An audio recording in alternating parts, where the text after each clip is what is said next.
In today's video for Throne Liberty, I'm going to be giving you what I believe is the best way currently in the game to grab yourself a nice purple weapon very easy and fast. You can grab this pretty much as soon as you hit 50, and the great thing about it, there's no RNG, you don't have to struggle, and you know you're definitely going to be working towards it.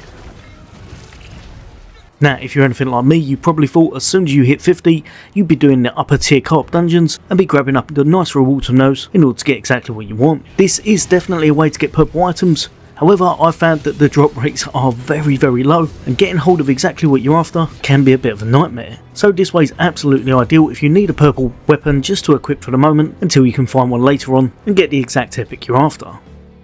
So if you need your first purple weapon, obviously there's a whole bunch of ways you can get them, but a lot of time it's down to a lot of luck. This time we're going to be travelling to a town, and what you're going to be looking for is going to be your contract managers. The really nice thing about this that I like is that you can be doing this all the way throughout the main campaign. So if you're doing contracts as you go, you can build up the currency and it's going to help you out massively for when you hit 50. In fact, you grab this purple weapon pretty much straight away if you've done that.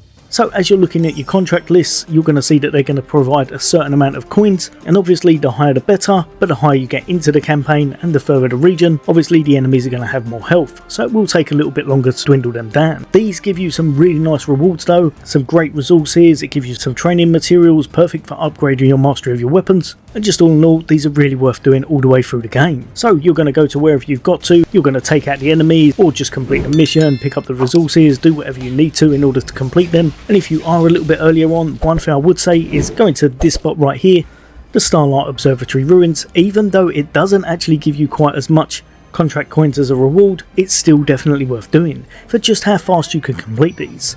You can do these daily and they do replenish as well, and I would highly advise trying to get quite a few of them in the same area.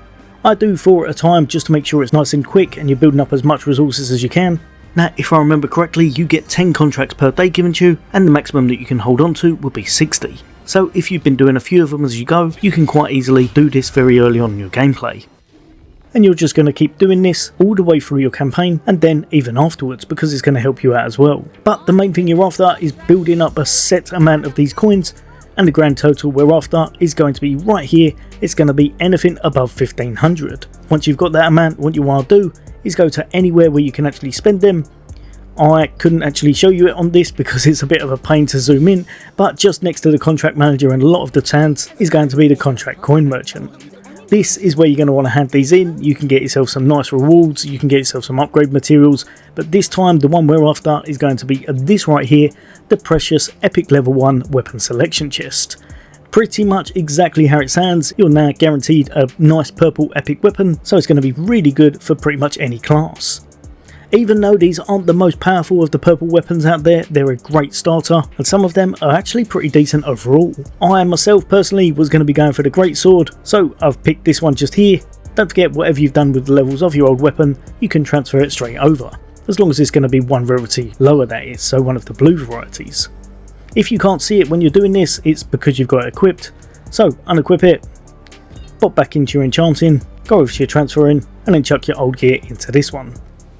So our old sword's gone now straight into this. It's boost our damage, it's boost our chance, it's boost the stats on it, and it's just going to be a nice, quick, easy way to grab yourself a first weapon of that epic purple variety and hopefully have a lot of fun with it and get yourself geared up a little bit more, because you'll be able to do dungeons and content a little bit easier now. Right, hopefully that's helped a few of you guys and girls out. If you do enjoy the content, why not hit that like and subscribe? I'll be bringing out a lot more Throne Liberty content on the way. As always, for all things gaming, take care. I'll see you on the next day.